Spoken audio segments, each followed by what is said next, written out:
Yeah, Chicken Little is my favorite Disney movie. But did you know that it was actually created from like a European folktale called Henny Penny? And it was basically like an allegory Listen, for I hate masses. to interrupt, but welcome to Hate to Interrupt. I am Gulif, otherwise known as Ethan, and I am joined by...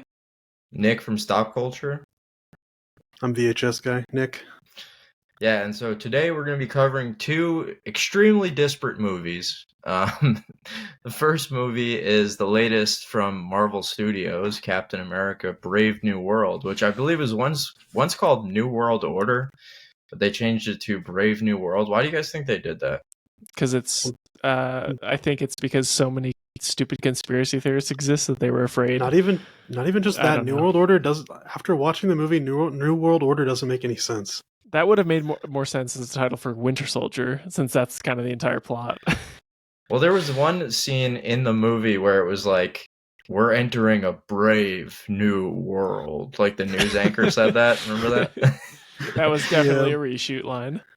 Dude, the fucking news scenes in the beginning, like the exposition news scenes, to just like let you know what the new Captain America's been up to and how a brand new President Thunderbolt Ross is in charge now, and he's wreaking havoc, and just reminding people of what happened in the fucking 2008 Ed Norton Hulk movie that nobody remembers, you know? To all the people that didn't want to watch our Disney Plus show, here's what happened. Yeah, it was very egregious. I loved the Edward Norton movie, but I'm also just like, I'll just suck off anything with Edward Norton in it. It felt like a strange sequel to that, actually. It was weird. There's a lot of stuff from that movie that came back. Yeah, and I think. What do y'all think about Mark Ruffalo Hulk? Do y'all ever like him? Fine. I don't know if they've done anything interesting with him in a while since like Thor Ragnarok. I mean, he wasn't even really in Thor Ragnarok. I like Mark Ruffalo Hulk the best in the first Avengers movie, actually. Where he's like classic Hulk.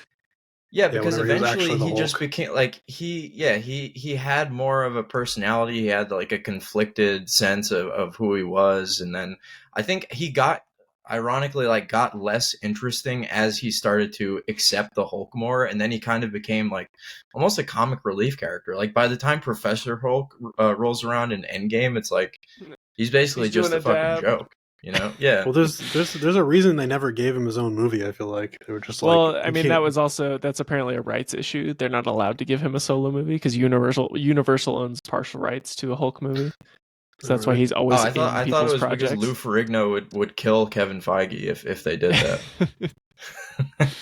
I wouldn't be shocked if we saw a stupid cameo by Lou Ferrigno as like a version of the Hulk in the multiverse by the next Avengers movie. They gave Lou Ferrigno a cameo in the what's the Brokeback Mountain director in his movie?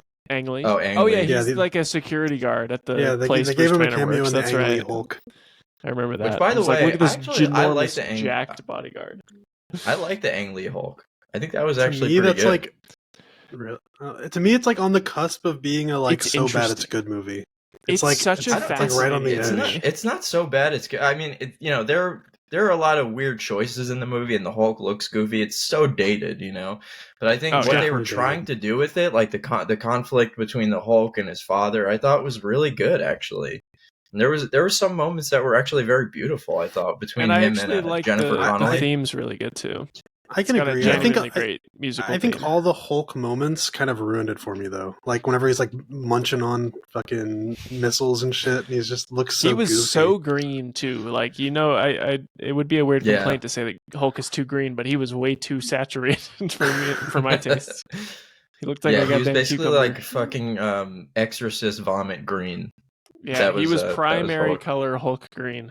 Yeah. So what did y'all think of Brave New World, boys? Cap Fortin America. I mean, I thought it was pretty. I thought it was like pretty fine. I didn't. Especially considering all the reshoots and everything.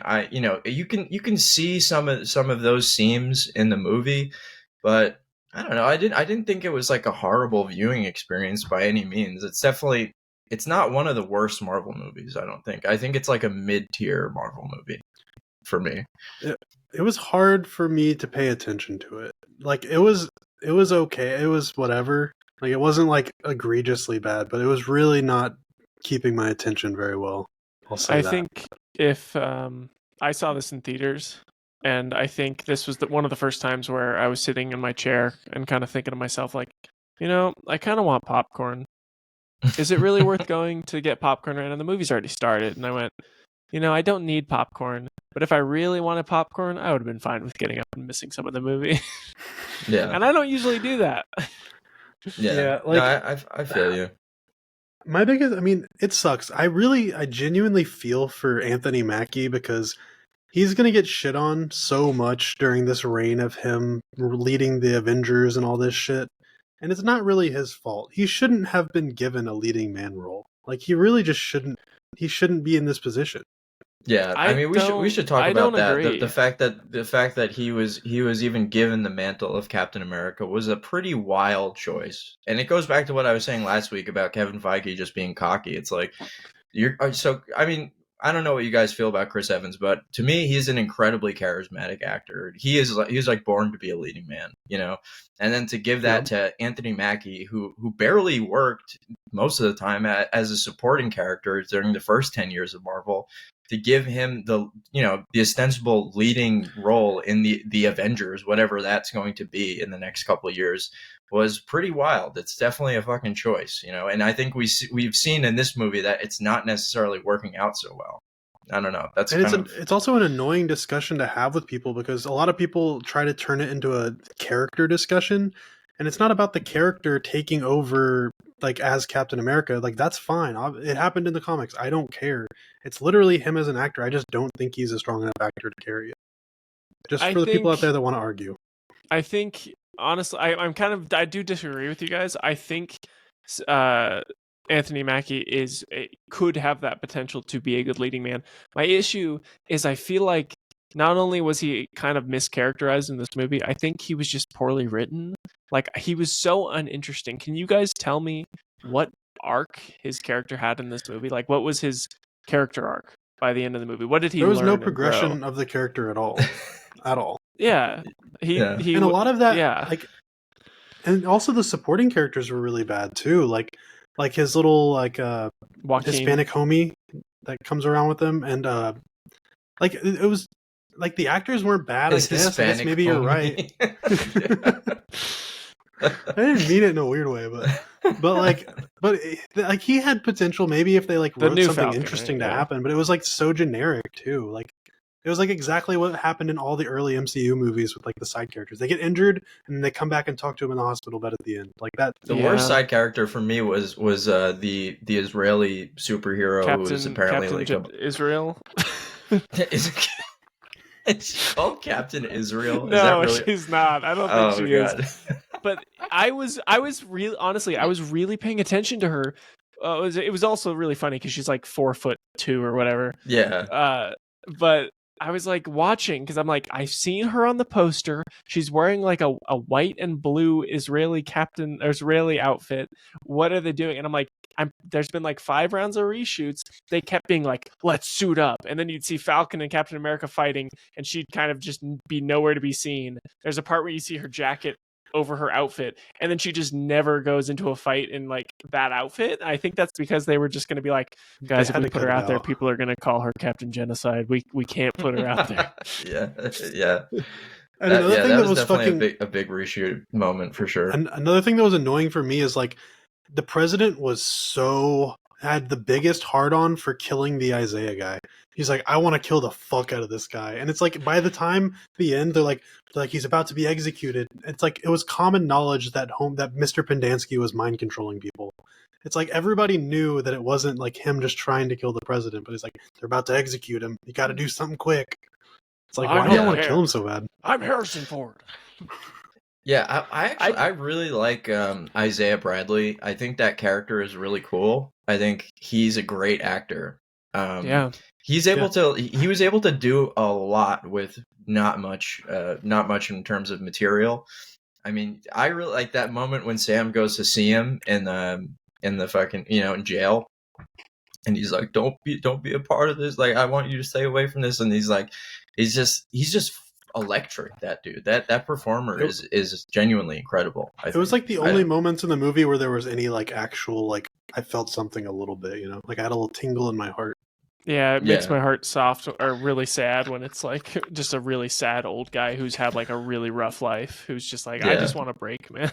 And I really will say, I think Mr. Pendanski was pretty good in it. I think he was a decent villain. I really hated the colors they chose to like make him. It's like, are we talking about who the fuck is Nutsack Mr. Pendanski? The bad guy with the brain boy. Nutsack Head. Why do you call him Pendanski? Because that's who he was in Holes. Oh yeah, he's got. Oh, of course, the 2004 Shia LaBeouf movie. I don't know the character. I don't know the character name, but it's he was pretty Sam good. Seltzer, I think, is the character. But didn't y'all see like the color on like the colors they chose to make him were weird? Like he didn't like. look. I didn't like the eye effect. He's hulking out in his own brain, dude. He's like galaxy braining it with Hulk I don't have magic. a problem with them making him not skin color. It was just like a weird, like orangey purple, and it just didn't look good.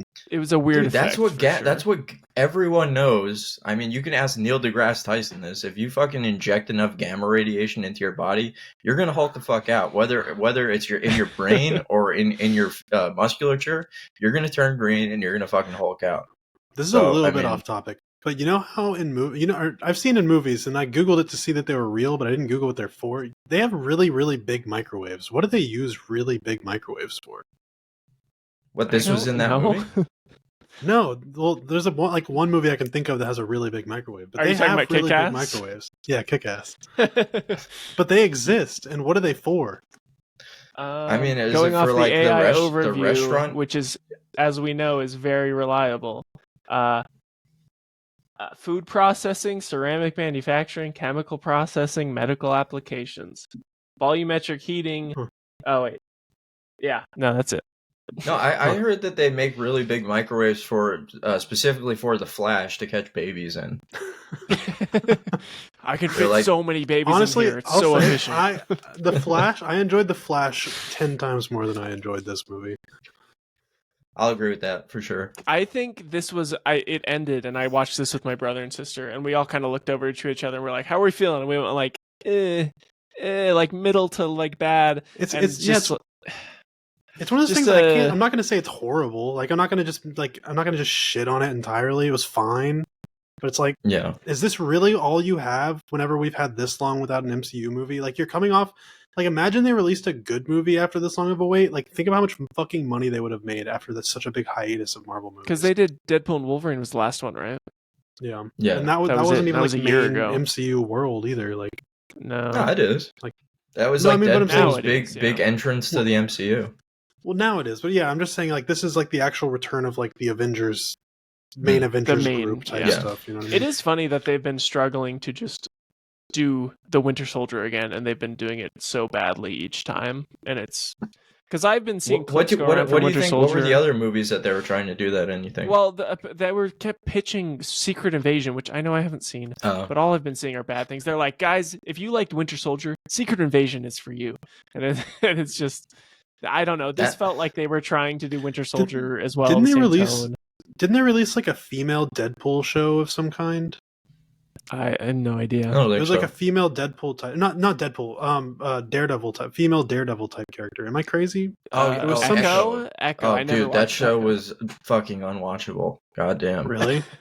Yeah. I mean, guys, I'm not trying to be mean or anything, but it's like you're gonna hire a performer who doesn't speak, and you have to make sure you hire someone who can emote facially, and that woman has like 3 modes of fucking facial expression. It's just like angry, surprised, and fucking just like I don't even know what the third one is, but it's angry. It's literally it's horrible. I saw the trailer for it whenever the trailer first came out, and I was like, yeah, I'm not watching that shit.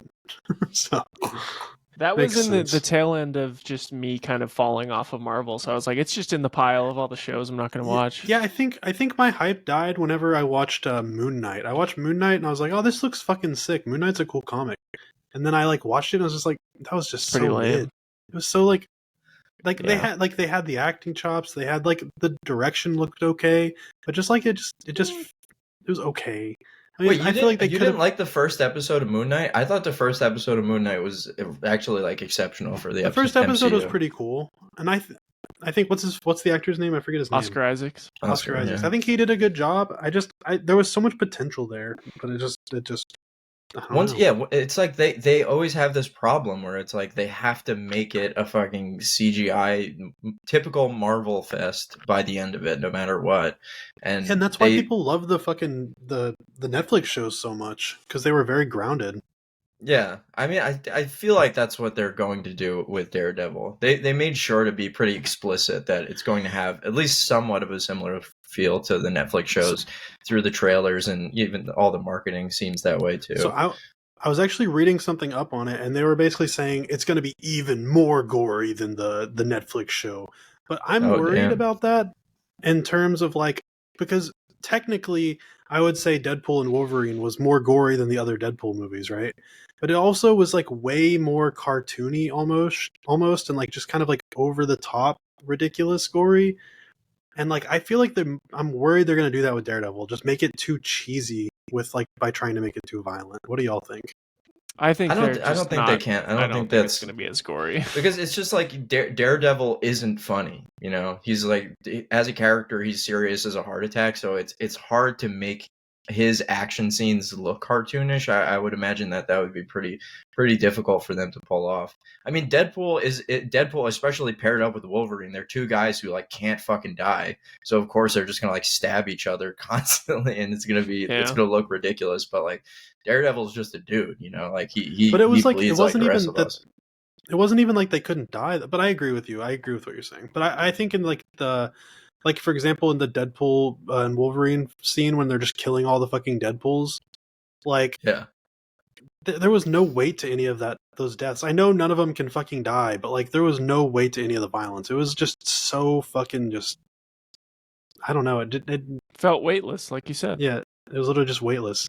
That was honestly what I was because I was trying my best not to compare this new Captain America to Winter Soldier, because that's the gold standard for me for first 3 MCU stuff, for the grounded stuff. And man, that first fight scene he has where he goes into, what is it, a church or something? It felt, I was just watching the action, and it felt so paint by numbers. It felt like the director went, okay, action scene, I'm going to hand this over to my DP, the Marvel guy, and he's just going to, okay, now you punch him, all right, and we're going to move the camera. Okay, all right, let's go home, everybody. It didn't feel like there was any energy or purpose behind any of the camera angles. There was a lot of movement. There was a lot of bad editing too. Whenever I literally wrote this down in my notes. Whenever the Hulk whenever Harrison Ford first turns into the Hulk, there's a scene where Captain America jumps in and he fucking throws his shield at him. There's not even a scene, it's a split second, it cuts back to him and he already has his shield in his hand. I'm just you're not even gonna fucking show it bouncing back to him or anything. You got to give him some leeway with the shield, dude. The shield is a magical object, basically. Sense. I mean, it's like Thor's hammer at this point. It doesn't. I'm not saying they have to be okay, if it hits this wall, it needs to hit that wall and then come back to him. I'm saying if it hits something, make it bounce back to him at the very fucking least. I can only fucking suspend my disbelief for so long. Yeah, I mean, that stuff could have been better, I guess. But I mean, if I just look at it in a turn my brain off way, watching him fight the Red Hulk, who is the president, is kind of funny, I guess. It's hilarious. But it's just so fucking stupid. When you come down to it, he's having a press conference about a new fucking element or something being discovered in a giant robot that's fucking coming out of the ocean. And I know you could kill me. We're supposed to be taking this seriously as an actual political conflict between nation states, and then the fucking president turns into the Hulk, and it's just turns into a big red Hulk. This movie should not feel grounded. To try to make this feel like this is real, some kind of parallel to real life politics that happen in our world. It's just so it doesn't work. You know, it's so weightless. Yeah, whereas Winter Soldier, sorry, I keep going back to it. That one is going very grounded, but it never asks too much of you. All it is listen, there's been a coup and Nazis are in control of the government. That's pretty much all there is. And there's some Russian brainwashing and other super soldiers. And like you said, there's we got a god coming out of the Indian Ocean who's also turned into stone, who's also made of adamantium, which is different than vibranium, because this is a more super duper version of the metal. It's even more better. And now I'm a red giant green guy at a giant red monster at a press conference. The entire last 10 minutes of this movie, you were right. It was the most paint by numbers shit I've ever seen in my life. First of all, him talking down the Hulk, like, come on. I was expecting look at the cherry buddy, blossoms. Sun's getting real low. Him talking down the Hulk, him going to his new sidekick and being like, I'm so glad you're okay. Let's have a laugh that ends the movie. Like, oh my fucking god, it was so fucking cliche. Yeah. It's I was talking about this a while ago with some friends, and it was just like there kept being these improv moments in the movie where it felt like there was no script, and there was like, all right, Anthony, you and the other guy, new Falcon Jr. are going to be like doing a little, you're going to walk down this hallway and just going to be joking around and just go. And they just be like, oh, hey, you did that little, oh, yep. Okay. And then the scene was just, end or continue. And there was a few of those, and they ended the movie on this super awkward spoken like a true Miamian or whatever the fuck. Yeah, Floridian, something. And I was just like, okay. Dude. And then it just ends. I'm like, that's a really weird scene to end it on. Also, did you guys notice why were they both wearing like Ant-Man helmets? Did you notice that? Oh, like, how they're like both the shape. Yeah, both of their costumes were like Ant-Manified. I feel like that had to have been something that got cut or something, because it was like just like that in the beginning, right?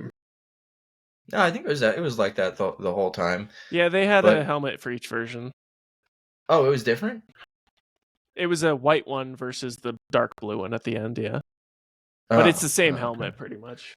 And also, I was wondering, maybe since you guys are more into the comic books behind all of this stuff. Well, you don't really read Marvel, so maybe this is not a good question to ask. But like, how the fuck was Sam able to pierce the Hulk's skin? Like, how the fuck did his wings are made of vibranium? Yeah. And vibranium is strong enough to pierce the Hulk? I thought like the only things that were strong enough to pierce the Hulk's skin are like the one time you only see it happen really once in the MCU with the real Hulk, and it's that Hela's gigantic dog. I forget what it's called. And Ragnarok, Fenrir. Yeah, Fenris. He punctures Hulk's skin. That's the only time it ever happens. So I was like, damn, he's just got like vibranium and he's able to do it. I thought you needed some like cosmic fucking super materials to do this shit. No, it's in the comics because like Wolverine always fights the Hulk in the comic, or he's like famous for fighting the Hulk, and he's able to like stab the shit out of Hulk because vibranium, I'm pretty sure, was invented for the MCU because they did not own the rights to adamantium, because that's all Wolverine owned by Fox. Now that they have it, they're like, okay, they're different, but they're the exact same, but one's stronger. But yeah, that's always been able to pierce gamma stuff. Oh wait, vibranium isn't in the comics? No, I'm pretty. I mean, you guys, I might get called out, but I'm pretty certain it was invented. I think it is the adamantium MCU. In the comics. Yeah. So no, I don't think so. Cap shield is vibranium in the comics. I'm pretty sure of that. I think so. We'll see. Like there, you got. I mean, maybe it's something else. I could have sworn I read that Cap shield is made of vibranium in the comics, because Wakanda is still the capital of vibranium. They brought vibranium to the world. You seeing anything about it? I can't find an answer. There's so many. God damn it, comics are so fucking stupid. We should just make a short of this, and one of us is just going to look like a fucking Vibranium was idiot. created by Marvel Comics in 1966, first appearing in Daredevil number 13. Oh, originally I thought it was created. Originally shrouded in mystery, the fictional metal was fleshed out across various comic lines over the next few years. Vibranium is actually an alien metal that crashed to Earth, hence its fantastical properties. Oh, okay. Never mind. Yeah, okay, so his shield is vibranium metal alloy. It's just like adamantium light, basically. You know, that's kind of the only difference. I don't know. I thought there were some things that you could say were good about this movie. I mean, the however dumb the premise is of a celestial coming out, and I mean, you know, I should rephrase that, because I don't think it's on the face of it dumb to have a celestial. Like, I think the celestials are actually pretty cool, mostly because I have megalophobia and I like looking at giant fucking The visuals things. are cool, yeah. Yeah, because it scares me, but it's also kind of exciting to see a giant fucking, like, I don't even know, like, it's like a 10,000 mile, 10,000 mile high space god that like creates Earth or whatever. Did That's either of cool. you guys watch Eternals? Yeah. Like I liked some of that stuff in the Eternals. Actually, I thought the whole like the moral conflict in the Eternals was pretty cool. Like, do you save Earth, which had their whole conflict was like, Earth is kind of special because they were able to defeat Thanos and bring people back and all that stuff. But at the same time, if you let the Celestial grow, that means, well, Earth will be destroyed, but the Celestial will then create, hundreds of thousands of other planets that have intelligent life on them, so they can thrive instead. So by basically like freezing a Celestial, you prevent all that life from being created in the universe, which I thought was actually kind of an interesting premise in a sort of stupid movie. But I don't know. The Eternals is one of those things where, like, I don't know how it failed. Like, I feel like I almost had everything going for it. It had a solid director, had a pretty fucking sick cast. Like, I don't know how it failed. Like, it was bad word of mouth. It had terrible Rotten Tomato scores, bad reviews. Well, I mean, the movie sucked. I'm just saying, like, how did it? Like, I don't think it should have sucked. Like, they had everything going for them. I think word of mouth is a big deal. Like, people will probably, Captain America is doing well right now, despite probably some bad word of mouth, because it's a recognizable character. Captain America, regardless of who's playing it, people are going to be like sort of interested in how Marvel is continuing to pass the torch with that character. But the Eternals and even Guardians of the Galaxy, like if Guardians of the Galaxy came out and had a 40 in 2013 and had a 48 Rotten Tomato score and no one was really talking about it, it would have failed too, I think. I don't think so. I mean, I don't think the word of mouth would have been bad if that movie sucked, though. I'm just saying hypothetically, if it had the same word of mouth, if it had the same critic scores, like I think that stuff does matter. You don't think so? But I think the movie just wasn't good. I think that's the problem. I think that's why the word of mouth was bad. Imagine Guardians wasn't good. Like, Guardians only became a phenomenon because it was 100%. So exceptional. Being an unrecognized character, you have to like actually make a solid movie. I agree with you. Yeah, that's what I'm saying. But my whole thing with Captain America is like trying to insert that extremely, admittedly fucking goofy fucking comic book stuff into this more Winter Soldier grounded, somewhat. I mean, they're trying to say something about politics. I don't fucking know what it is. I mean, is it that Trump is actually a Hulk man? I don't know. Like, what the fuck is this? No, the most unbelievable thing is that the president, who is clearly a bad person, can learn and grow from his actions. Yeah. The directors are just imagining Trump being in the raft at the end. Like, wouldn't that be nice? I'm glad you learned from your mistakes, Mr. Trump. I'm gonna stay in I'm gonna stay in the prison now. I have one question though. This I thought about this earlier, and I was talking about it in the Discord a little bit. Do y'all think that the nanobot shit has like kind of ruined Marvel a little bit? Oh, the nanotech shit? Like visually, it's kind of ruined Marvel. I think it's really it's very much that assembly line thing where it's like they go, well, we can do the helmet effect where the helmet evaporates and then the helmet's back on now, and it's like that purple hue to it. It's very uninteresting. They don't ever do anything interesting in the story or the action using it. Like in this point, he gets his helmet pulled off and breaks, but I'm like, you could have just had him wear a real helmet that gets pulled off. And I don't know. It looks so visually uninteresting, and it just lets them not have to use practical for anything, and it makes everybody be a lot more lazy. I mean, I might get corrected on this, but I'm pretty positive all of that shit started because Robert Downey Jr. was tired of wearing anything. He was like, just fucking, I'll wear a pair of sunglasses that turns into the Iron Man suit, And then they were like, why don't we just do this for every character, Yeah, I just don't like that they gave that's fine for Iron Man, because also Iron Man's kind of a lazy asshole. Yeah, sure, give him the lazy nanotech, but why is like Ant-Man? Why is literally Spider-Man, all the Avengers? It makes Spider-Man so lame, bro. I hate that he doesn't pull off his mask. I hate it so much, dude. I think like because that's like the whole thing. Like Spider-Man is like we were talking about the other day. Like Spider-Man's kind of like the everyman, right? Like I don't like that he just fucking has a suit that miraculously comes on and is made fully out of metal. It looks fucking stupid. Yeah. Yeah, I don't know. I guess I don't hate it as much as you guys do. I definitely do miss the practical helmets and stuff.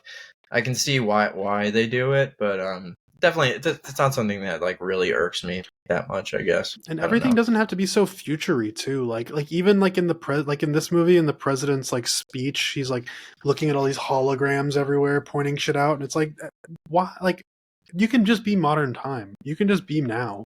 Like, Well, you have to remember that everything that's happening in the MCU is taking place in 2030. It's all 5 years ahead of us.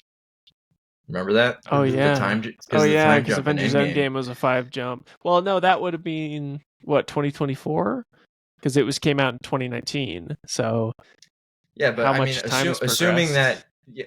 that every MCU, I mean, the way I'm doing it is that like you have to assume that every MCU movie that is supposed to be present day is coming out 5 years after the year that the movie drops. You know, like that seems like it makes sense to me. But I don't know. Their timeline is all fucked up at this point. Anytime you introduce time travel, it's going to be. So I just think visually, it's like the Marvel movies have lost a lot of their charm. Like the Iron Man, like still felt very like grounded, and there were a lot of real elements to it. And even some of like the early Marvel movies, they were the same way. But like, it just all feels so like just too shiny and like I don't know, uninteresting, lackluster. Yeah. I mean, I will say my favorite sequence in the movie was the air fight around the Celestial. I thought that was pretty cool. That was a pretty cool like dogfight in the air. You know, did you guys like that at all? Yeah, the concept was fine, but it never felt to me like anything. There never felt like there were stakes, and I was like, oh, are they gonna kill his little sidekick or not? Well, they're gonna. No, he's gonna get hurt, and then okay, he won. I don't know. It just like I was never invested in it. It all just felt like, oh, yeah, I'm watching a computer. It wasn't like I can't. I genuinely I don't think I could say a single scene in the movie that I was like, oh, that was really good. I think Harrison Ford, the Red Hulk, looked very visually impressive. Yeah, he did. I agree. I don't think the scene was great, but I think they did a good job making it look like the Hulk and Harrison Ford, and I think they did a good job with that. That actually was no effects. They just asked Harrison Ford about Star Wars, and he turned into that. I think Harrison Ford's Red Hulk looks more like the actual Harrison Ford than Mark Ruffalo's Green Hulk. You guys agree with that? Yeah, actually, kind of. Like, I think. Are you talking about like Professor Hulk or like the old Hulk? Just like any of them. Like I try to look for Mark Ruffalo's face in the Hulk, and I don't really see it. In Professor Hulk, I definitely see it, but in his regular I don't see Hulk, it as much in the normal Hulk. Yeah, he's like a big baby face. And Ang Lee's Hulk, man, that was. Do you guys know about the horny for Hulk movement? What? No. Do I want to know? Is it his big green cucumber that people want to see or something? I mean, I think it started after Endgame when he was like wearing wife beaters and stuff. Like people were like, "Yo, I actually kind of want to fuck the Hulk, dude." Well, they have AI. You don't know now, about so this? They can figure something out, I guess. This is the first time hearing about it. Where are you perusing the internet, sir? I mean just Twitter, bro. This stuff goes on. I mean, there was the thirsty for Thanos movement as well. Well, that makes sense. Yeah, I saw why that. Why does that make more sense than horny for Hulk? Have you seen that chin, man? It's disgusting. I think we've all seen that. I think we've all seen that Thanos picture. It's all good. But the one where he's twerking? Another Marvel related thing that I wanted to get on our podcast was there's been an argument that me and Nick have been having since I've known him, basically, that Nick basically thinks anyone who likes Marvel movies is stupid, and to it angers me, not only because I like Marvel movies, so I think I personally feel offended because you're calling me stupid by extension, but I just think it's an objectively, like, you can empirically prove that it's wrong by just like pointing to a smart guy that likes Marvel. There are a lot of them out there, and I don't think it's like a helpful way to categorize fans of things or to analyze this type of media. So I mean, maybe I'm mischaracterizing your take, but that's how I've always Yeah, let's hear your perspective, Nick. I think that if the majority of what you watch is superhero stuff, then yeah, I don't have much. I don't take much. I'm not going to take much out of your like film opinions. I like kind of automatically kind of disregard them if your main interest is watching superhero movies and not other films as well. That's more what I'm saying.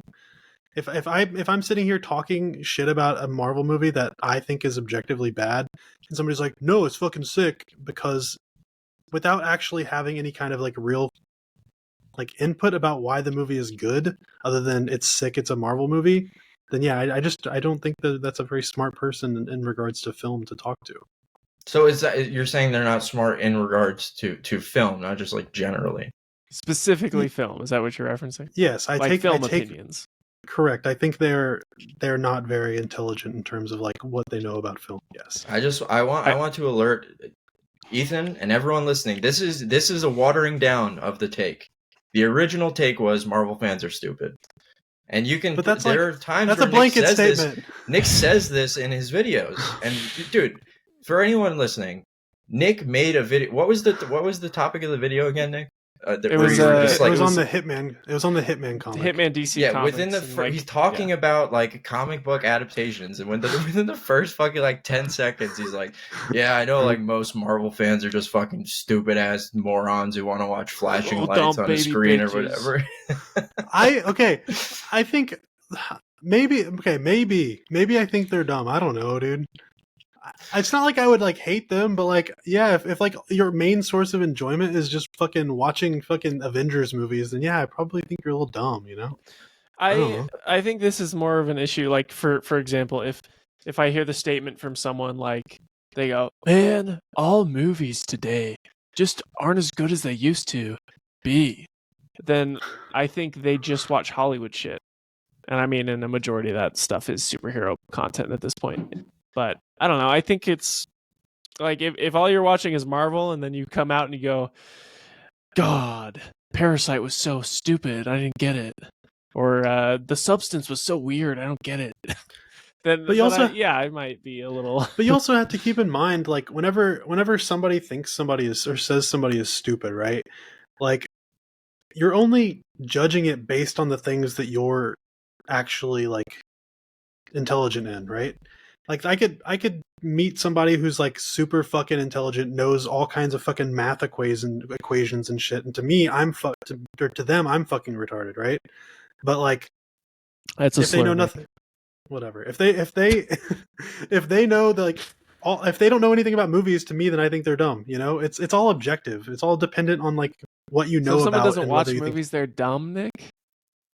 No, I mean, dude, you have to like. At the end of the day, like film is an art form, but if you consider the way it's consumed by people, it's entertainment. It's like an entertainment diet. What kind of movies you watch it has nothing to do with someone's intelligence. Like literally nothing. The kind of entertainment they watch, I seriously doubt says anything about their intelligence, because some people who work really, high, like extremely stressful jobs, even like important jobs, they get home and they're like, I just had a really fucking stressful day. Maybe they're a doctor, maybe they're a lawyer. They just they'll watch like reality TV shows when they get home, or Marvel movies. And that says absolutely nothing about their intelligence. You know, that's what I'm saying. What they choose to watch when they're winding down at the end of the day. You know, I don't think it says nothing about like, intelligence. My whole point is somebody could think I'm really, really stupid because I don't know a lot about what they know about.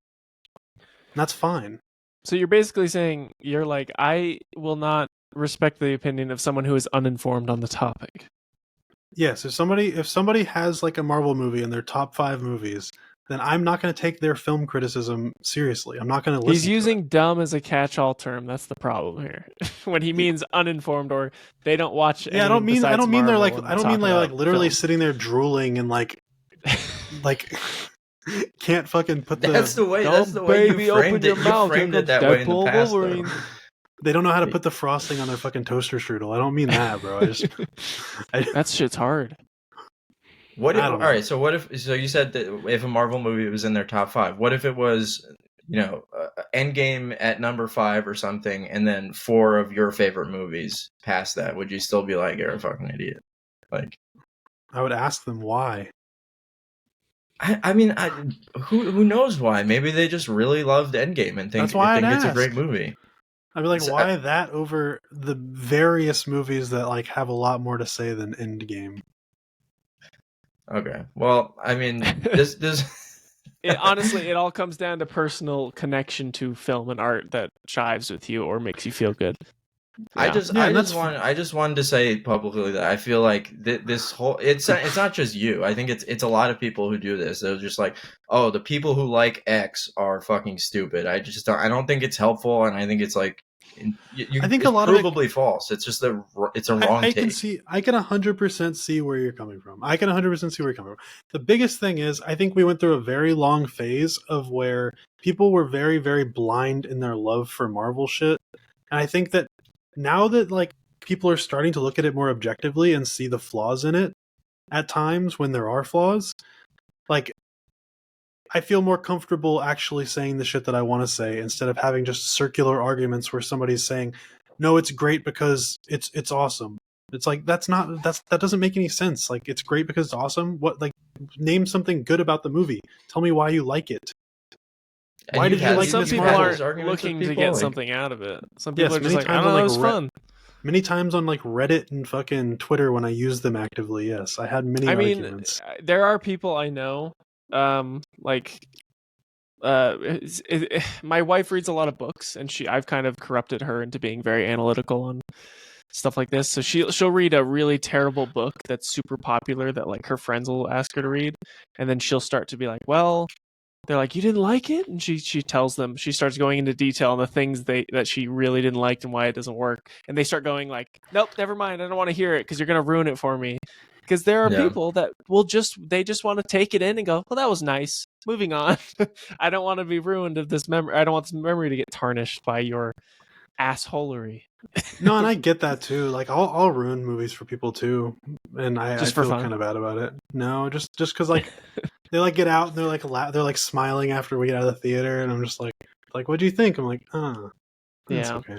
I mean, there are some because that's the way that most people interact with media, though. They just like they take it in. Maybe if they don't like it, they're just like, that wasn't for me, and it doesn't really go beyond that. But most people don't start a podcast to do what we're doing. This is kind of what we do. And we're a bunch of elitist pricks. To say those people are less intelligent or something for not digging into movies in the same way that we do, I think is just wrong. I don't know. I don't know about that, but I do think that I see my own like I watch stupid things. I watch things that are bad objectively. And I think the fact that I know they're bad objectively yet I still enjoy them is the difference. And I think that if people could just be like, I see the flaws in these Marvel movies, but I grew up reading these comics. I really love these characters. So honestly, I don't really care that they're bad. If somebody told me that, I would be like, okay, that's completely understandable. But nobody says that. Yeah. I mean, but you can just infer. That's like pretty much what they mean. They're like, I don't know, I liked it. I don't really have to go into detail about it. Go play on your fucking movie podcast, you dweeb. I guess so. Well, I have a question. I have a question for you, Culture Nick. Yeah. How do you feel about Mr. Marty Scorsese and Marvel movies and his whole controversy? I mean, I agree with him largely. I mean, I don't really see Marvel movies as being on the same level as the stuff, for example, the stuff he makes. I think his analogy of calling them theme park rides is pretty apt. I think that makes sense. But at the same time, I don't think there's necessarily anything wrong with a movie feeling like a theme park ride. Like movies can be anything, as we've covered that on this podcast a lot. So, I mean, if a movie isn't as interested in like exploring the depths of human emotion and connection and stuff like that, and it's more interested in spectacle, I don't think there's anything at the core wrong with that at all. So, do you feel like it's like a like bad for the culture of film as a whole, though? Well, like, that's the issue I was gonna bring up. It's like when, especially back in like the late 2010s, when Marvel was so ubiquitous, and they were like, it was like an empire. It was and there was Disney. You guys remember those reports of like Disney pushing out smaller films out of multiplexes and stuff when their like movies Force were Awakens. Yeah.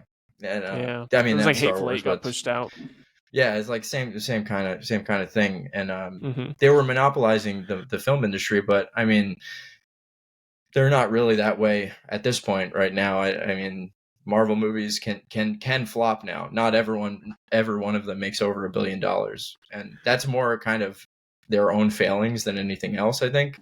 But things rise and fall. Genres come in and out of style and everything. I think I did definitely have a problem with it conceptually when Marvel was completely taking over the entire film industry, and every movie by extension had to kind of inject that Marvel humor into it, which is something that we've all noticed. Every movie has like quippy characters and shit, and fucking every movie is a spectacle. Like that was an issue to me. Yeah, but it's not just Marvel now. Like now it's every other franchise too, like Jurassic World, the DC show. Yeah, like, everything has to had tie some together. really annoying humor, and it's like I personally think that Marty's like statement was more from a place of being a lover of film rather than being a hater of Marvel. Like I think I agree with that, because I think that he loves going to see movies, and he loves seeing movies that are great coming out, and I think he's just was seeing less of them, and that's where it kind of came from, Yeah. Marvel took up so much space in the industry that people either had to try to emulate them or just fucking not get a seat at the table anymore, which was a big problem, Make a movie with 1/10 of the budget they used to have. Yeah, but I mean, I don't know. Great movies are still coming out all the time, and we talk about them. Maybe they don't get as many eyes on them as they did before. Things like Marvel kind of monopolized at least the theater industry, because now it feels like people watch really good movies at home and really dumb big movies in the theaters. I mean, personally, that's what I do. I'm like one of those people. I'll like watch a really good movie at home, and then like when I want to see something really that has a lot of spectacle, I'll go see it on the big screen. There are exceptions to that, obviously. Like I'll go see a lot of good stuff at the art house theater up the street from me and shit. But we've talked about it before though. But like, yeah, there's still good movies being made, but I still think there's a whole like range of films that just kind of don't exist anymore, like those like mid-budget movies. Yeah, mid-budget's dead essentially at this point. And I think there's probably millions and millions of fucking, not literally, but like a ton of good scripts out there that like The Matrix or something like that could be being made instead of some of these fucking movies that just aren't. We're probably missing out on a lot of fucking good movies because of this shit. Which leads us to When Harry Met Sally, which is an amazing mid-budget movie from 1989, directed by Rob Reiner. So why'd you recommend this, Sir Nick? I recommended this because we had the idea of taking the month of February to discuss romance films, like rom-coms and anything involving love. And for me, I'm not a big fan of these kinds of movies generally, like except like Her and Lost in Translation and shit like that. I like those movies a lot, but whenever I think of romance movies, the connotation for me is rom-coms, and I don't necessarily love that genre as much. But When Harry Met Sally is like the shining pearl of the rom-com genre for me throughout all of film history. I think it's an incredible movie. Like I watched it for the first time a couple years ago, and I was wowed by it. And then I watched it again last night, and just reminded me how beautifully written that movie is. Like it's so incredibly tight. The script is amazing. The characters are amazing. The performances are amazing. I couldn't love it more, honestly. I think it's a perfect movie. What did you guys think of it? It's mid. No, I'm kidding. No, I really like this. I didn't know anything about it going in, besides that it was Rob Reiner, who also did Princess Bride after this, I think. I think so, yeah. Yeah, I've always heard this film, and this was very much a like you hear the lines come on and you're like, oh, that's where that's from. Interesting. Like the I'll have what she's having, which is constantly referenced all throughout pop culture. Yeah. No, I really liked this. I really liked the chemistry the two leads had. I will say though that Meg Ryan is way out of his league though. That was the most unbelievable part of That's this not movie. true, bro. He's so charismatic, and that's all that matters. Sure. Yeah, that's true. It He's could a go bit of an either way. asshole, though. It can go either way. He's very charismatic, and you know, like he admittedly doesn't really feel like a real person, you know, but it doesn't even matter because he's just such a beautifully written character that like you're never going to meet anyone that's that witty in real life, you know, who knows the perfect thing to say at every moment. And generally, like I can get kind of annoyed with scripts that are that it's not that this movie is like overly the dialogue is overly ornate or something like Succession. It can be at times, but it's just the film just like moves so perfectly from each time jump where you get like every time jump builds on an aspect of their relationship, and it's all leading towards this realization that the entire time they were perfect for each other, even though they couldn't see it themselves and everyone else around them could. But Nick, you've seen it before, right? I'd watched it previously on like cable like years ago, and I actually sat down and like fully watched it finally. I liked it, and I do agree that the writing is really, really solid. I mean, really, the only thing that like kind of bugged me about it is just it was almost like overly will they, won't they, to like and the extent of like just kind of being fucking annoying. But there were like a lot of things that I did like about it that kind of outshined that annoyance, you know. Like I really like what they did with like how minimal they kept the music in it. Like a large portion of the music is their movie is just like them talking with no music, and it like works somehow, even though it realistically shouldn't, because they're both very engaging. Yeah, I think the dialogue was all super solid, and I think we don't really I think movies nowadays are like afraid to make the characters talk because they're almost afraid of it being cheesy, but it's just people can't write good dialogue anymore. So it was really, I don't know, it was kind of a breath of fresh air, but it was like I was just like, I think they made them won't too many times during the movie, and I was just like, oh my fucking god. Like that is definitely a carrot on the stick. Yeah, that's definitely a criticism you can make. It's like if you met these two people in real life, like Carrie Fisher and the writer character who she gets with eventually, we're saying it's like you guys are obviously fucking meant to be together, but they won't see it, and probably the reason they won't see it is because it's a fucking movie and you need to get them together at the end, and there needs to be conflict.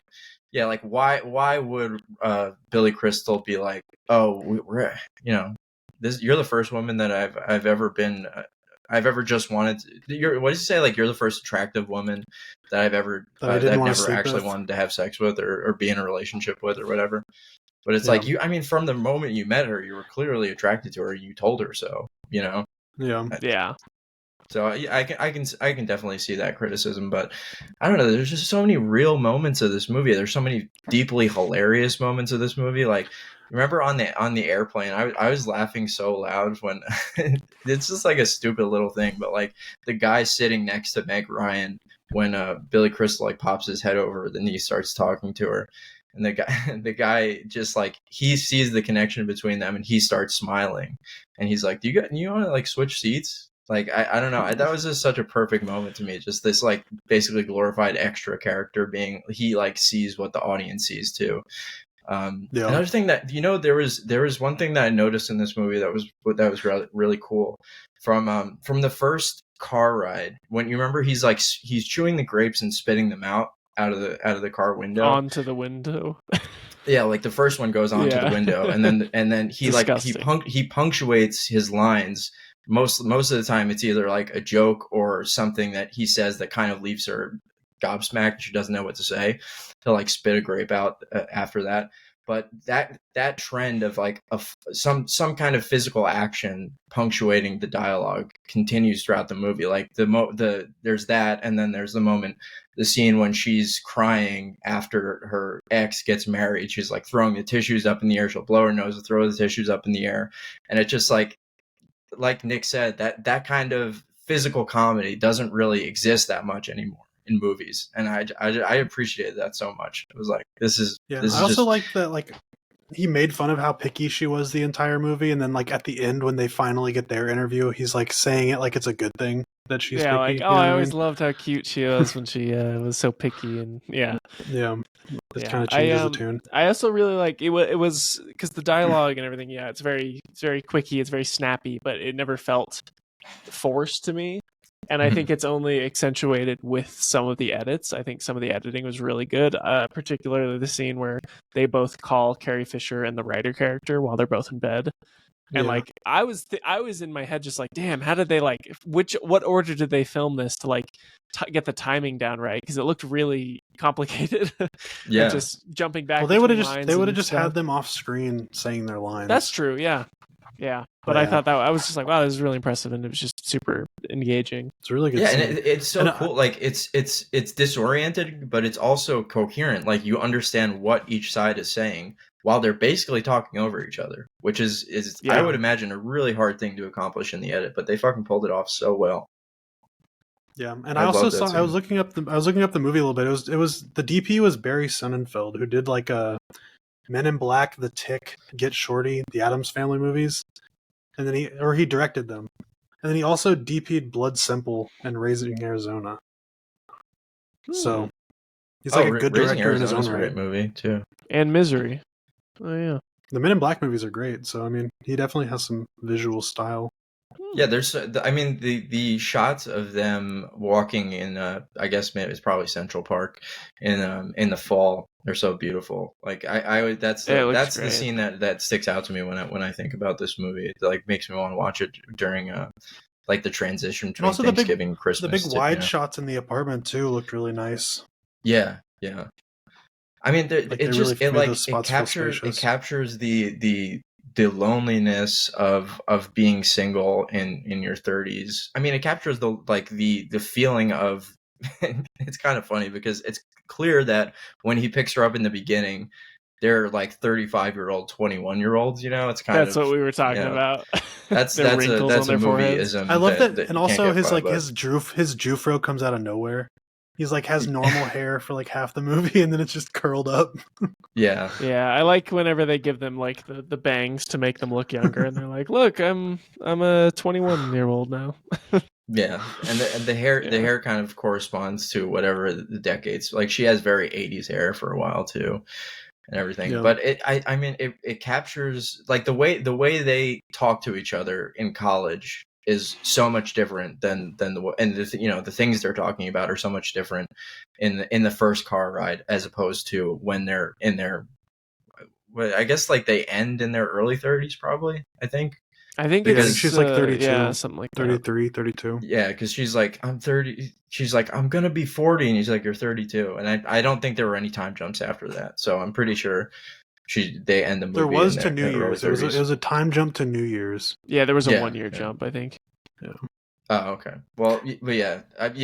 My point is, it's like he's so much more forward in the car. He's being like a suave douchebag, you know, saying things that. Totally out of pocket. But then by his 30s, he's like much more of an emotionally mature person, and so is she. You know. Yeah, I think it showed that he changed a lot through his divorce or whatever. Like as soon as he's like, oh shit, I can't just be a cocky prick all the time. Yeah. Even though he never really loses that aspect of himself. He just kind of learns to not be such a dick. Yeah, and that scene, the scene where Harry and Sally are both in the apartment of Carrie Fisher and the new guy, and they're like picking out all their furniture and stuff. That was, I mean, it was kind of like a Hollywood type of scene, the way he has that giant outburst, because I don't think, you know, most people that are actually friends with each other, they're not going to be like, just because they went through a breakup, it would be a huge dick move to be like, you know, you're going to fucking break up too. And all this stuff is going to be split up between you. You're going to have to fucking call a lawyer over this fucking, you know, all that shit he said. Like, that probably wouldn't happen in real life. But he wouldn't be my friend anymore. Yeah, like those thoughts are so real. Like if you're going through a breakup and you see your friend get into a new relationship, you're like, a lot of times in the back of your head, you're like, dude, in It's that 6 envy, months yeah. or 2 years or whatever the fuck it is, you're gonna be crying to me, you know. Like, you think about that stuff. I really enjoyed that too. And you asked me earlier if it was if I thought this was like a man or a woman like romance movie. Like, is it Yeah, more yeah, touching focused back on what we centric talked on about it? last Yeah. week. I do feel like it's more of like a woman's romance movie though, if I'm being real. You think so? Yeah. I think feel it's like pretty a bad evenly thing. split. Yeah, I feel pretty evenly split Because because I don't really think they put much focus into how he like what he was feeling or what he got out of the relationship. He just wanted to be with her. Like it was just kind of like his innate nature to want to be with her. Whereas like, and it had a lot of like big gestures from him, especially towards the end to try and like show her how much he cares about her and stuff. But they didn't really focus on like why he wanted to be with her, you know? I mean, I think you don't need to spell it out why he needs to be with her. I mean, they have so much chemistry, you know. I was watching this with my girlfriend. I was like, did they ever date in real life? Because if they didn't, it was surprising to me. Because I feel like they should have dated. Because, you know, they're acting, of course, but it's like when you see two people like that work together so well, it would probably work in real life too. You know. I mean, I don't know. Do you guys agree with that? I could see that. Yeah, that was very. It's also very I don't know. common for a lot of actors to end up dating when they play characters that are romantically involved. Especially when Spider-Man's yeah. involved. Do you guys know about that Oh trend? man, except for Shamik Moore, he's the only Yes. one that can't. Yeah, because it was Tobey Maguire and Kirsten Dunst. Then Andrew Garfield and Emma Stone, Tom Holland and Zendaya. It's fucking crazy. What about the Miles Morales kid? Is he going to date Haley Steinfeld? Oh no, that's Spider-Gwen? the thing. Is he is apparently he's a kind of a weirdo, and he keeps complaining that he isn't dating Haley Steinfeld. Are you talking about the animated actor? Really? I think he's like, so. Haley There's a bunch of Steinfeld stuff won't into date it. me. Well, and then he also the girl from Spider-Man: Homecoming, you know, the love interest that's not Zendaya, Liz Allen. Yeah. She apparently has had like she's like, he's a freaking weirdo and he needs to stop messaging me. I'm getting married and he's being a weirdo creep. Yeah. Jesus so Christ. He's an otaku. like Haley Steinfeld mentioned that she was getting like she made an announcement that she was getting married. And Shamik Moore tweeted like 30 minutes later it was so funny. What was it? Oh wait, shit. Oh man, I can't find it. But it was just like something about like, make sure we just always pray and hope for a better tomorrow or something like that. Or like, we're gonna get our chance or something like that. That's so weird. But yeah, I mean, going back to the movie, I just think when Harry Met Sally, it's not the first romantic comedy, obviously, but I feel like every romantic comedy after that had to contend with just the lightning in the bottle that is this movie, and basically all of them fail to achieve that, because I really think this is a special movie. I mean, I was showing you guys that before, like the Writers Guild of America. There's definitely some other shows good it as like the comedies, 40th best screenplay of all time, which I would totally agree with. You know, I think I think it's really solid. I think this era of films was also just like a really good time for like solid writing too. Like this movie, like Groundhog Day, like there's a handful of scripts that I like return to and read over and over because they're just, the dialogue is just so well handled. Yeah, it's just like that kind of dialogue that like it doesn't necessarily make you laugh out loud because it's so funny. It just makes you laugh because it's so clever and impressive that you're just like, fuck, like how did they think of that? Like like the perfect fucking thing to say, you know? I love watching movies like that. But I mean, what would you guys rate this one?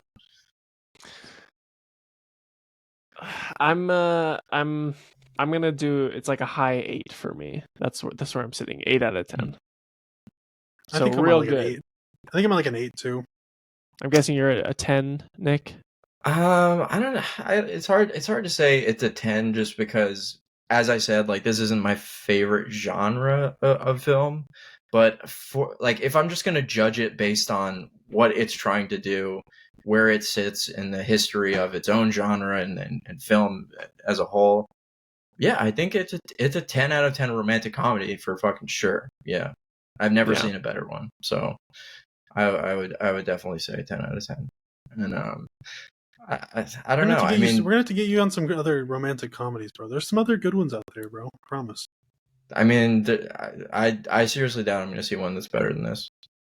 I think I like Crazy Stupid Love. Climax. It's really good. I think I like Crazy Stupid Love more than this movie. Dude, I've seen what? Crazy Stupid Love is better than this? You think? I did not think it's that. I think I enjoyed it more. Bro. I saw that when I was like 11, and I knew. You're like, dude, I gotta get you onto some good shit, and you said Crazy Stupid Love. Well, there's other ones too, but I also like Bad Punch Drunk Love is really good. That's not necessarily. That's not a romantic comedy, though. Bro, I gotta get you on The Room. That one's a really great love story. Oh man, there's other. I mean, I like bad ones though. I like a lot of the Matthew McConaughey ones from back in the day. What's that one with him? When he was constantly doing rom-coms. What's that one with him and Matthew Broderick's wife? Oh, I thought you said the rom-com between him and Matthew Broderick. I don't know, dude. He did so many of them. Like McConaughey's career is very interesting. The way he was able to dig himself out of that hole of just being a romantic comedy lead, where so many of those actors get pigeonholed in that kind of field. And he was, I think, it was a True Detective that he got that was able to make people, casting directors see him in a different light. It was Killer. What's it called? It's Mud, like Killer. Mud. No, not Mud. There's another one that's like a low budget movie. It was like an NC-17 movie that he made. Killer Joe. I think that's what it's called. But that one was like he was in Mud too, right? Stuff. He was in Mud. But Killer Joe was first, and I think that was like where people were like, "Oh, maybe he can be a dramatic actor."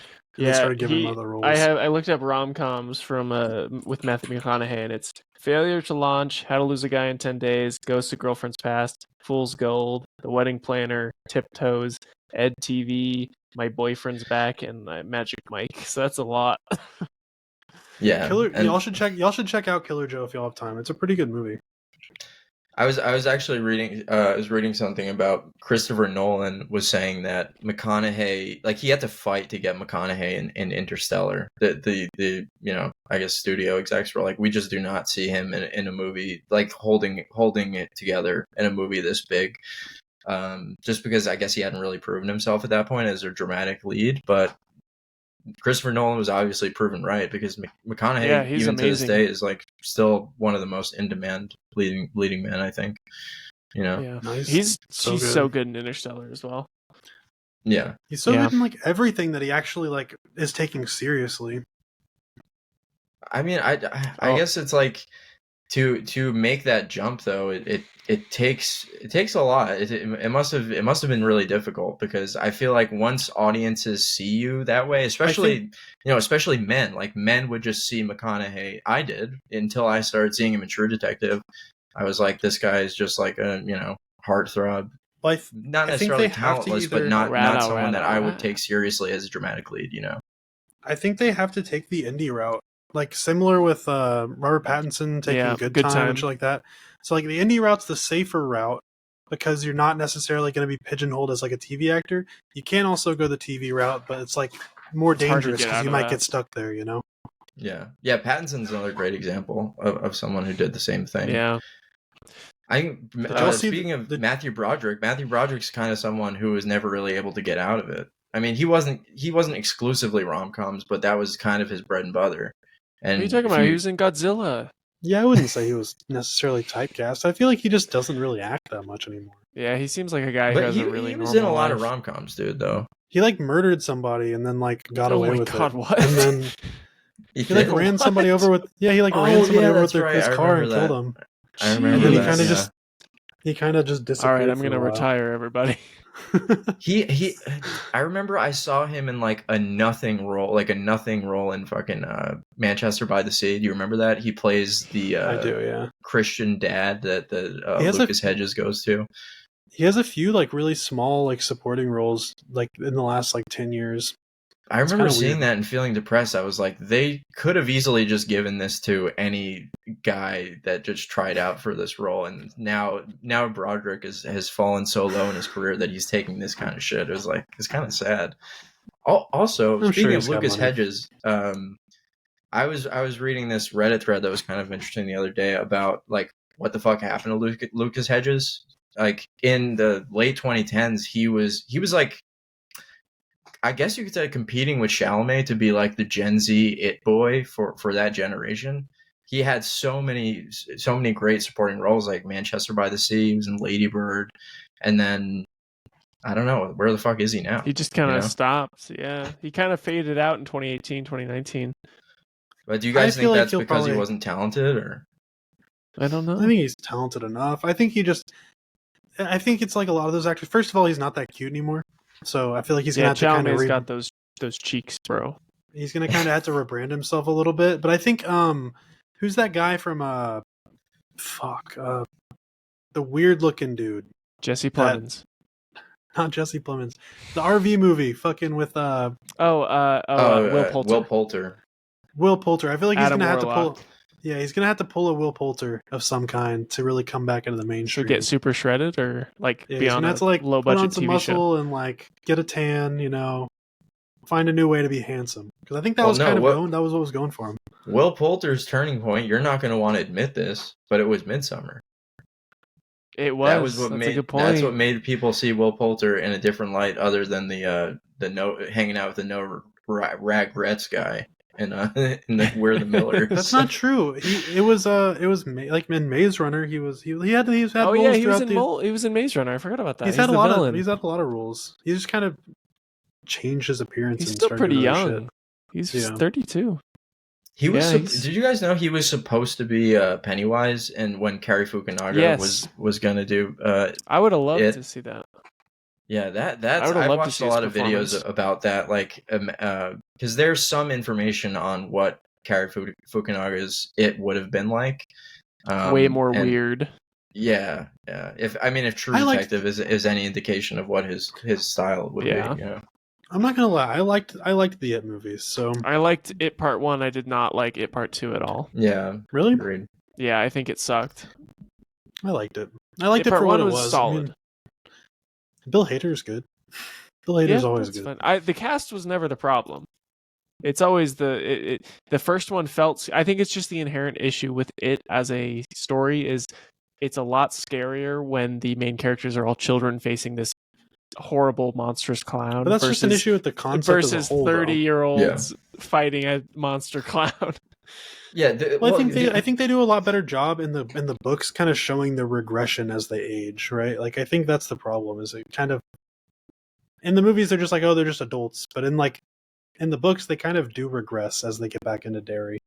The issue for me about Part 2 is that it's just so dumb for them to be like super goofy. Oh, we have to do the ritual of Chud or whatever the fuck. I was like, what the fuck is this? Like, what was Stephen King thinking when he wrote that? Like, it's so deeply stupid. They literally all ran a fucking train on the little girl in the fucking book, bro. The book is there's a weird child gangbang thing. The book is I hate Stephen King books. There's not a single Stephen King book I've ever read that I was like, this is solid all the way through.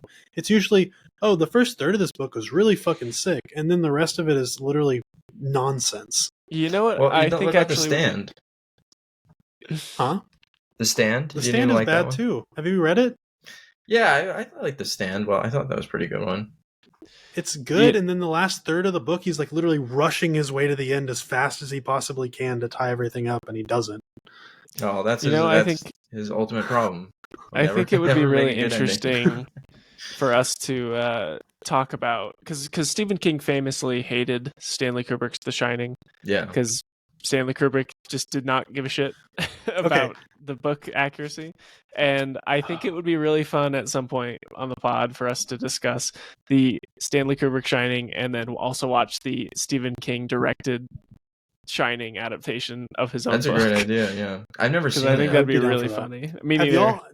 Have y'all seen a lot of his, like, first of all, the movies he backs and says are amazing, that he like gives his like props to, always horrible recommendations. He has such bad taste. And like anytime he's like criticizing something, his criticism is fucking stupid. He has like the worst film takes of anybody.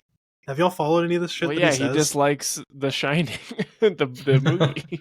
But it's like a regular thing. Like he like literally blasts on Twitter whenever he like likes or hates something, and it's always like the complete opposite opinion of me. So I'm just like, okay. I haven't really seen a lot. I'm not that familiar with his tweets, but I mean, don't you guys think that partially why he might be so mad about Stanley Kubrick Shining is because it's an ego like, thing. The adaptation is so much more respected than the book. Like anyone would feel salty about that, 100% So he ego. probably felt like he's like, I'm on a fucking mission to prove that the exact text of my book was so much more perfect than whatever Stanley Kubrick did to fucking annihilate. Speaking of him, the monkey looks pretty good. I'm not gonna lie. Is that a Stephen King thing? That's Oz Perkins' next movie. Yeah. Oh, interesting. It's like a comedy, right? A horror comedy. Kinda. It looks like really it's silly. The trailers. It seems like it could be kind of funny. I don't know. Yeah, it's interesting about the whole like him hating The Shining thing, because from what I've read about the Cary Fukunaga version, it seemed like he was going to lean in a more Stanley Kubrick version, where he was very much going to just take it in his own weird ass direction. And I'm pretty sure that's what's going to happen now too. Delineate? You think? What do you mean? Like I feel like you mean for the monkey? Oh no, I'm just talking about what Cary Fukunaga would have done. Yeah, for it. Okay, yeah. I mean, because everything I've read is weird shit. Yeah, maybe it would have leaned further into the space turtle shit. Yeah, that's what I was expecting. And then I want some big ass space turtle. And there was like, I read in the script, there's like an upside down waterfall going into a giant starfish in the Cary Fukunaga script. And I'm like, what the fuck? That sounds sick as hell. And then maybe it would have been cool. Do you remember the stupid ass ending for It Part 2 where they're like, hey, you're a stupid little baby. And he's like, wah, you suck. You're not even scary, you little loser. And then he shrinks into a little biggest thing is I feel like we got two very tonally consistent movies that had a very distinct art style, and they were just like, that doesn't happen very often, where you get two movies that are pretty solid. You talking about It? Yes. So it's like, yes, we can talk in hindsight, but like, what are the chances of that happening? Like having like two movies come out and they're both decent. Like that's rare. I don't even agree that's Chapter 2 is decent. I think It 2 is bad. I think it's like a 4 out of 10 I would go so far to say that it's I don't know if it's bad. It's just it didn't really do much for me. Honestly, the first one didn't really do that much for me either. There are moments that are good, but like, I don't know, dude. I think this is not a new thing to say at all, but jump scares, just anytime they're in a movie, it has to be done in a innovative way or something. And in it, both of them, it really wasn't, and I can't really forgive it for that. Yeah. Not to say that makes the entire movie bad, but it definitely, once they're in there, it has to do a lot more to impress me to make up for that fact, and it never really did, I'll say jump scares for me, I have to not even think there's a jump scare coming. Like, I have to be so invested in the story itself and be so like they set them in up the way atmosphere too hard of the film, to where when a jump scare happens and it doesn't piss me off, that's when I know you succeeded. But I feel like they're trying to avoid pissing off the audience, and that's why. But yeah, I agree with you. I think they're very, because it's always, you always know what's coming nowadays. I think Hereditary has great jump scares. Like they're very just eerie and unsettling. But there's never like a done. Yeah, that's the thing. Like in Hereditary, the moment when he's in the attic, he's watching his mom fucking like saw off her own head, and the camera just like quickly pans to all those naked people, and they just wave at him.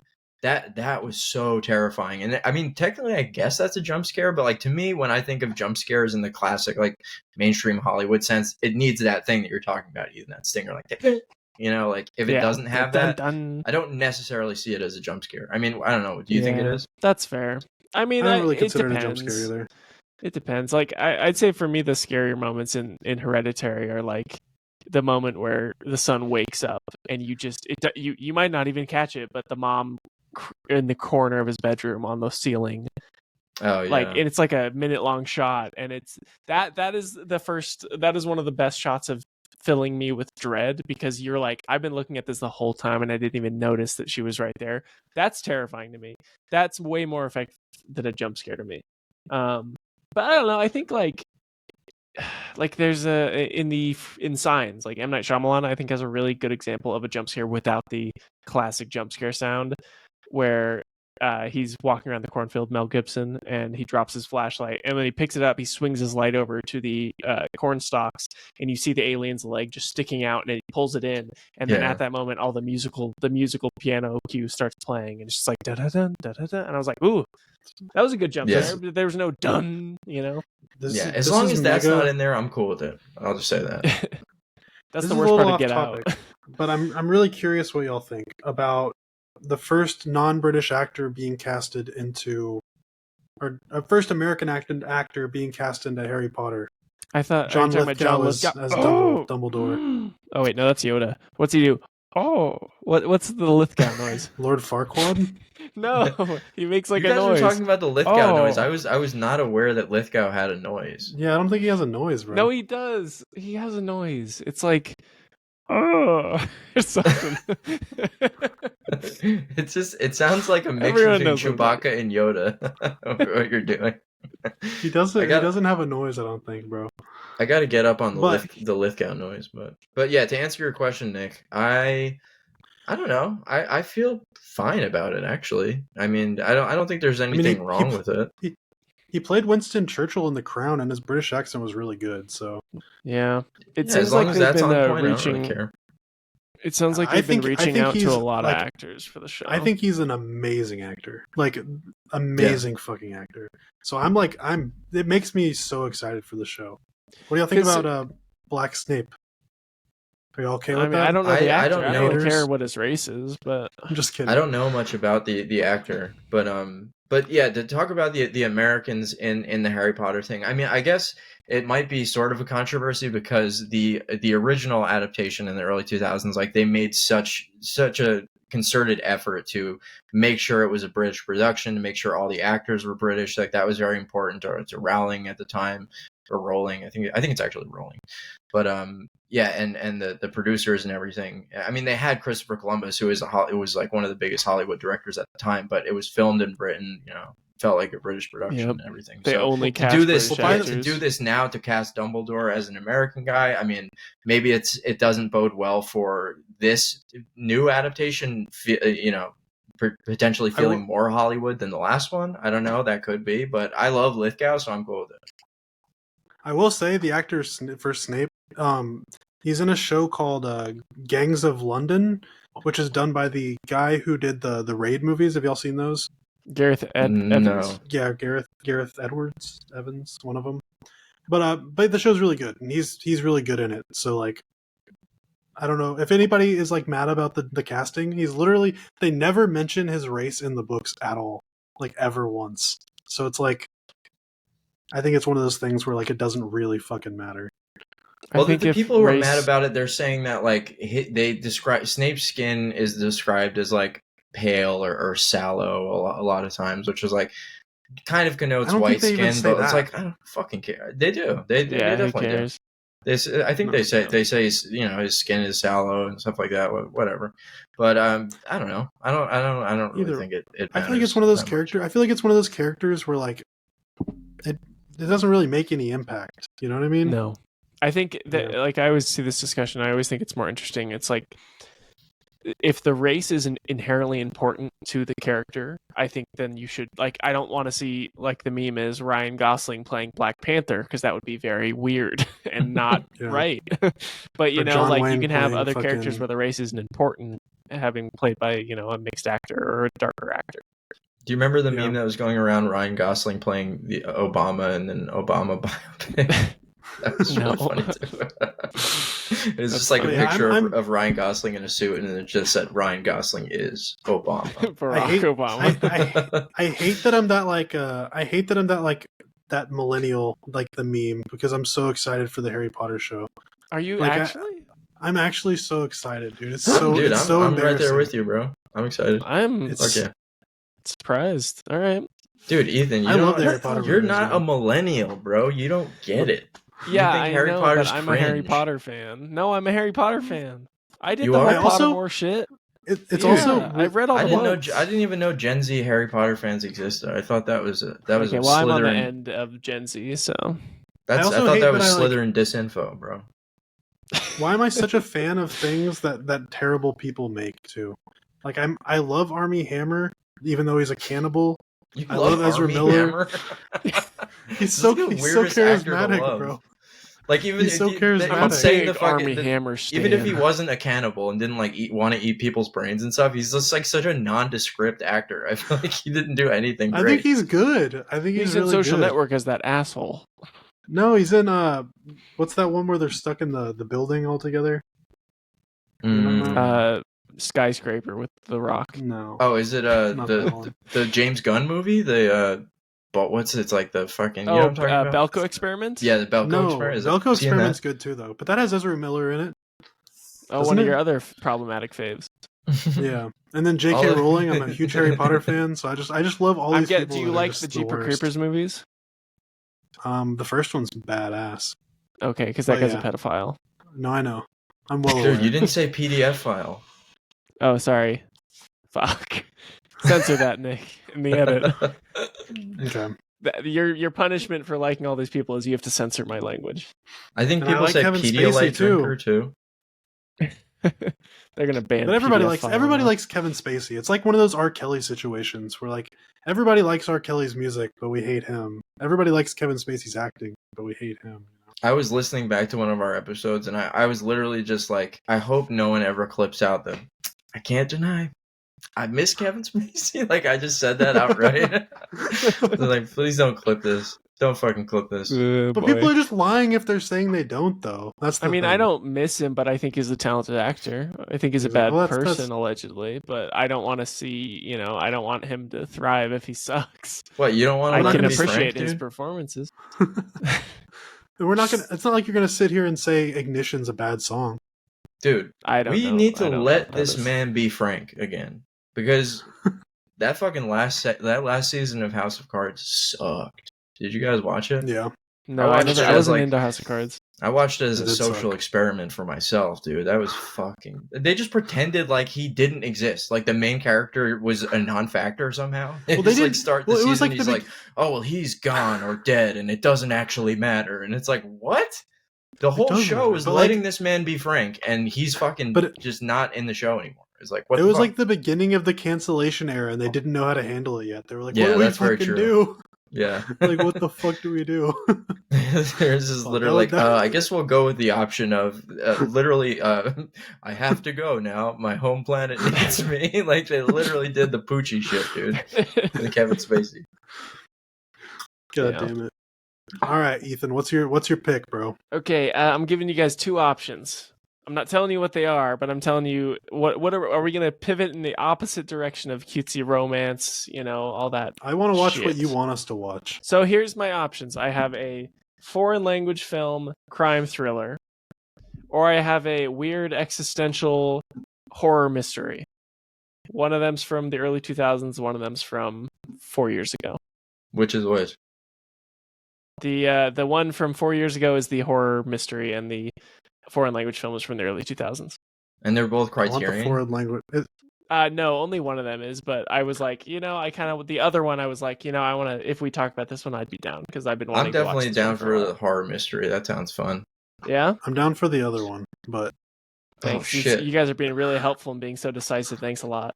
Let's do I'll do a two-face coin flip right now where I make my own luck and say, fuck Nick, we're doing the... I'm just gonna, you know what? After hearing it, I'm just gonna go with the horror mystery one from 4 years ago. Well, what were they both? I want to know what they both are.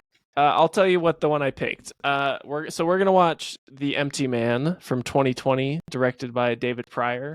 I've only heard good things about this movie, or weird things about this movie, and how nobody has seen it, and it was a super expensive horror movie that just completely bombed and got no advertising. But now it's distributed by Disney. I've seen it. Yeah. I love it. You've seen it? Oh man, yeah. Damn. Okay. What's the other one? Well, that's fine. I'm excited to talk about that because I want to watch it. The other one is Memories of Murder by Bong Joon-ho from 2003. Okay. Oh, I still say we talk about Empty Man. That's okay. It'll be on the list. Yeah, it's fine. Okay. We'll get around to it. All right. So thank you everybody for watching. If you watch this on YouTube, please leave us a like and a comment, and go ahead and subscribe if you're feeling so inclined. If you're listening to this on Spotify or Apple Podcasts, please leave us a 5-star review because that really helps. We're trying to grow our audio listeners. And if you did not want to be spoiled for next episode where we talk about The Empty Man, directed by David Pryor from 2020, make sure you watch it before next episode. And make sure you get Stuckmanized. Get Stuckmanized. Get Stuckmanized. Good night, everybody.